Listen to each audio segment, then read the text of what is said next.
শুভকামনা দিতে এতে অস্বাভাবিক আপনারা কি দেখছেন আমার অন্ততপক্ষে মনে হচ্ছে না, বিশেষ করে যেখানে আমরা কলকাতায় থাকি। এর আগে আপনারা বহু রাজনৈতিক ব্যক্তিত্বের বিয়ে দেখেছেন, যদি বলেন প্রিয়রঞ্জন দাসমুন্সির বিয়ে দেখেছেন, আপনারা ইন্দ্রজিৎ গুপ্তর বিয়ে দেখেছেন, তিনি আবার ধর্ম পরিবর্তন করে বিয়ে করেছিলেন। তো বিয়ের মধ্যে অস্বাভাবিক কিছু নেই। রাজনীতিতে যারা থাকে, সামাজিক জীবনে যারা থাকে, তাদের সমাজের কাজ, রাজনীতির কাজ করতে করতে অনেক দেরি হয়ে যায়। যেমন প্রিয়রঞ্জন দার হয়েছিল, অনেক পরে উনি বিয়ে করতে পেরেছিলেন। অনেক রাজনৈতিক ব্যক্তিত্ব আছে যাদের এরকম হয়েছে। তো স্বাভাবিকভাবে আমরা মাননীয় দিলীপ দার এবং তার আগামী নববধূ যিনি আসছেন তাদের আগামী জীবন অত্যন্ত শুভ হোক, ভালো হোক। সবারই জীবনে এটা ব্যক্তিগত ব্যাপার, এটা ব্যক্তিগত পরিসর। আমার সেই জন্য মনে হয় ব্যক্তিগত পরিসরে কারো বেশি না ঢোকাই ভালো। আমরা পার্টির তরফ থেকে শুভেচ্ছা দিয়েছি, জানিয়েছি, এবং তাদের আগামী জীবন সুন্দর হোক, সুখী হোক, এটা আমাদের কামনা। শেষ হয়ে গেছে বিয়ের যে প্রক্রিয়া, বিয়েটা একদমই ঘরোয়াভাবে হচ্ছে, উনি যেটা আমাদেরকে জানিয়েছেন। আজকে সন্ধ্যেবেলায় সম্ভবত বিয়ে। আমরা শুভকামনা দিতে গেছিলাম, শুভকামনা হয়ে গেছে।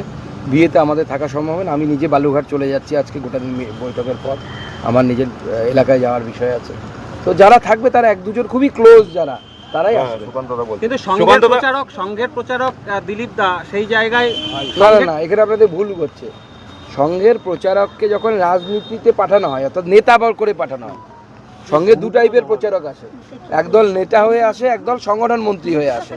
সংগঠন মন্ত্রী হয়ে যারা আসেন তারা প্রচারক থাকেন, কিন্তু নেতা হিসেবে যাদেরকে পাঠানো হয়, অর্থাৎ সভাপতি, জেনারেল সেক্রেটারি, এই সমস্ত পদে যারা থাকে, জেনারেল সেক্রেটারি অর্গানাইজেশন, তারা কিন্তু প্রচারক থাকেন না। প্রচারক থেকে তাদেরকে নিবৃত্তি দেওয়া হয়। উদাহরণস্বরূপ অটল বিহারী বাজপেয়ী এবং লালকৃষ্ণ আডবাণীর উদাহরণটা আমি বিশেষ করে রাখবো, কারণ উনি বিবাহিত ছিলেন, সেই জন্য।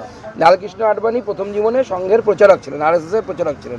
পরবর্তী সময় তিনি রাজনৈতিক ক্ষেত্রে আসেন এবং প্রচারক জীবন থেকে মুক্তি লাভ করে তিনি বৈবাহিক জীবনে, সাংসারিক জীবনে। এটা সংঘের সিস্টেম। সংঘের বহু প্রচারক আছেন যারা প্রচারক থেকেছেন, তারপরে তারা সাংসারিক জীবনে প্রবেশ করেছেন। উদাহরণস্বরূপ আমার APS অজয় সরকার, সেও সংঘের প্রচারক ছিলেন এক সময়, পরবর্তীকালে পারিবারিক জীবনে প্রবেশ করেছেন। আমরা সবাই এসেছিলাম, সবাই পার্টির যারা বড়, সুনীল বনসাল থেকে শুরু করে, মঙ্গল পাণ্ডেজি থেকে শুরু করে, অমিতাভ চক্রবর্তী, সতীশ ধন, অমিত মালব্য আসতেন, উনি রাস্তায় দেরি হয়ে গেছে, উনি পৌঁছতে পারেননি। এরকম যত আমরা নেতৃত্ব, আমি, জ্যোতির্ময় সিং মাহাতো, লকেট চ্যাটার্জি, সবাই আমরা যারা নেতৃত্ব, আমরা এসে সবার নামই বললাম, কেউ মিস করিনি। 26 লোকসভা ভোটে দিলীপ ঘোষের পরাজয়, তারপর তার পরের বছরই এই সিদ্ধান্ত, স্বাভাবিকভাবেই রাজনৈতিক মহলে একটা জল্পনা উঠছে, তবে কি তাহলে সাংসারিক জীবনে চলে যাবেন, রাজনীতি থেকে অবসর নেবেন? দেখুন, এটা তো দিলীপ দার ব্যক্তিগত সিদ্ধান্তের উপর নির্ভর করবে। আমার বিশ্বাস, দিলীপ দা যেভাবে কন্ট্রিবিউট করেছেন বাংলার রাজনীতিতে, আগামী দিনেও উনি আশা করি সেইভাবে কন্ট্রিবিউট করবেন। না, দেখুন, দিলীপ দা আমাদের সকলের শ্রদ্ধেয় এবং সিনিয়র। স্বাভাবিকভাবে এই বিষয়ে আমার কথা বলা সাজে না।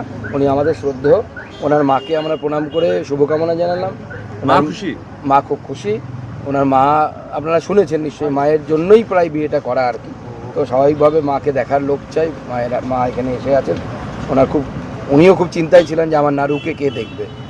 বর্তমান প্রাক্তনকে কি উপহার দিলেন? আমি মিষ্টি, ফুল, ধুতি, শাড়ি এগুলো দিয়েছি। বিয়েতে যা দেয়